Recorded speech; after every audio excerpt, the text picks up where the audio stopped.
All right, let's take you back now to this story. President Cyril Ramaphosa will join world leaders in New York this week for the annual high-level segment of the United Nations General Assembly that will focus attention on the world's development agenda while grappling with pressing geopolitical divides. Our correspondent Sherwin Bryce-Pease is in New York. Sherwin, thank you so much for your time this afternoon. So just talk to us a little bit about what we can expect this week on the UNGA agenda. Of course, we know that President Cyril Ramaphosa is on his way and he will be touching down soon.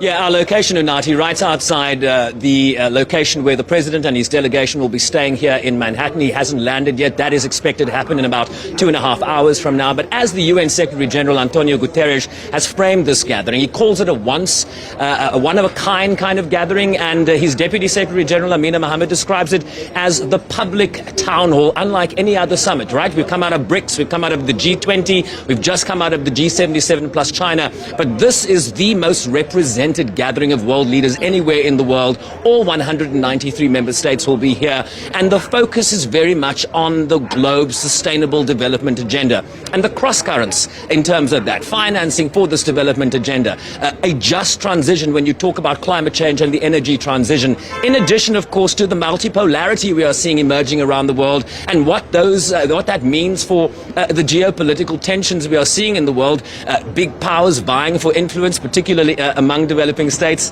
and someone that has been in the middle and in the throes of that conversation is none other than South Africa's International Relations and Cooperation Minister, Dr. Naledi Pandor. Minister, always good to see you. Welcome back to New York. Have I framed this correctly in that opening? I certainly think you have. Good morning and great to be on SABC. I think the themes that are part of this General Assembly reflect global concern about really lagging behind in terms of the ambitions that the globe has had. And I really see the Secretary General sounding the gavel on, slow pace, to urge world leaders to give attention to the most pressing problems confronting the globe and to ensure that the marginalized and vulnerable are no longer left behind. So this is a wake-up call.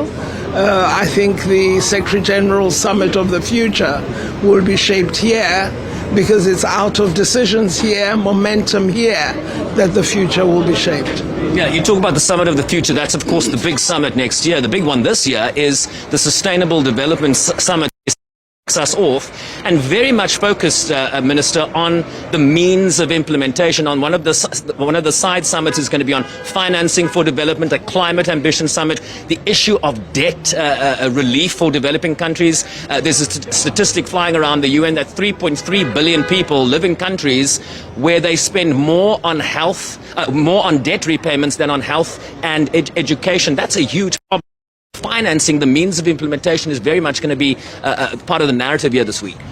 Well, I don't think we need to reiterate the need for finance. This is something all of us are clearly aware of. The attempts that our leaders made at the debt restructuring, debt relief really suffered huge setbacks economically in the context of the COVID-19 pandemic.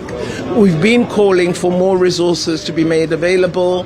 We've called for special drawing rights, those funds that are not used by the developed world, which is very rich, to be made available to add liquidity for developing countries. So the issue of finance is very, very closely linked to the objectives that we wish to achieve. And out of here, I think we have to really have a dedicated deliberation on reform of international development finance institutions, because clearly they're not playing the role that we expect of financing development and ensuring that developing countries make progress toward addressing the needs and interests of their people. I want to quote you back to yourself, your message to the G77 and China in Havana, Cuba this weekend. Quote, "Our ambition won't be a popular one. Control of global innovation grants immense power over us to developed countries. This is not in their interest that we succeed." You pointed to the issue of vaccine nationalism. You talk about the lack of financing, the requisite amounts of financing for the climate just transition that we've been talking about. There's a sense, Minister, that there's a great deal of frustration that might play itself out here in New York this week. Am I fair in stating that? Well, the reason I made that statement is I believe we need to be resolute and serious about what we wish to see. And if we, as developing countries, as countries of the South, do not assert our voice clearly and use our organizational framework to assert that voice in a concerted, coordinated fashion, we're not going to get the results we want. And I think that as developing countries, it's important that we stop undermining ourselves and behaving as though we are weak and irrelevant. We make a significant number. We're a significant proportion of the world's population, and I believe we can make a far greater contribution if we hold the rich to their responsibilities to act on undertakings that have been made time and time again and not honored. Let's switch a little bit from development to the geopolitical tensions that you are very familiar with. Volodymyr Zelensky, the president of Ukraine, is expected to be in New York this week. He will brief the Security Council in person at the highest level. Heads of state and heads of government will be in that meeting. I wonder where South Africa finds itself in that conversation. You say President Ramaphosa will very likely also go and brief, particularly on the African Peace Initiative in that regard. What's your sense of how the big powers are viewing South Africa and the developing world, particularly vis-a-vis Ukraine, and of course the broader focus here on food security, the grain deal which the Secretary General is working hard with countries like South Africa to bring back on track? Well, I think South Africa continues to be part of the global community that is regarded as significant in terms of addressing the challenges that you have referred to. With the Ukraine-Russia peace initiative by African leaders, clearly there's a recognition that peace is the imperative. And I think more and more leaders now about peace. It's become an issue that is broadly accepted by everybody, that this will be ended by a negotiations process. We don't want to see Ukraine and Russia tearing each other apart. It's in the interest of the world to end this conflict. So the role that President Ramaphosa and other leaders have played has been extremely important. In terms of geopolitics, I'm really happy that we're seeing the UN come back to the center. There had been quite a serious marginalization and ignoring of the United Nations as the premier multilateral institution. I now think that its status is in the process of restoration, and it's out of what we make of the General Assembly that we will be able to judge whether this assembly will be successful in that regard. I also believe, as G7, it's vital that the issue of UN reform is not forgotten, that the reform and restructuring of international development finance institutions is addressed as well. I mean, we've talked about that for many, many years, decades even, on reform. How do you move the needle forward, Minister? I mean, that's the big question. There's a great deal of frustration. Russia, Ukraine, Palestine, Israel. You can mention a number of files around the world where reform sometimes really is at the center of why those processes are not moving forward. Well, I suggested at the G77 that perhaps we need to look at the nature of actions that we're taking, because petition may not be the most appropriate form. We need to look at whether there should be a greater activism, that we actually say, until this matter is addressed, certain things we will not participate in, or particular actions that we will take as developing countries. Because as a group, you cannot be ignored. But if you act alone, which tends to be the manner in which we behave, we fracture our ability to influence.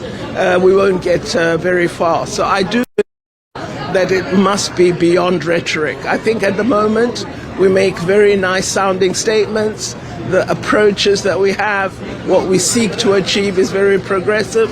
but we're not using our organizational muscle for greater activism, and I think we need to move to that stage. I know you need to leave for the airport, so a couple more questions before I let you go. Just in terms of President Ramaphosa's bilaterals, I know there's an effort for him to meet from the South African side, certainly with President Joe Biden, of course, coming off some tensions between Washington and Pretoria, particularly in relation to the Lady R, the subsequent panel of investigation that found no evidence that weapons were loaded onto that US-sanctioned vessel, but no walk-back from the United States, certainly no public walk-back. Have they walked it back privately to you? Well, I don't think countries do walk back, as far as I'm aware.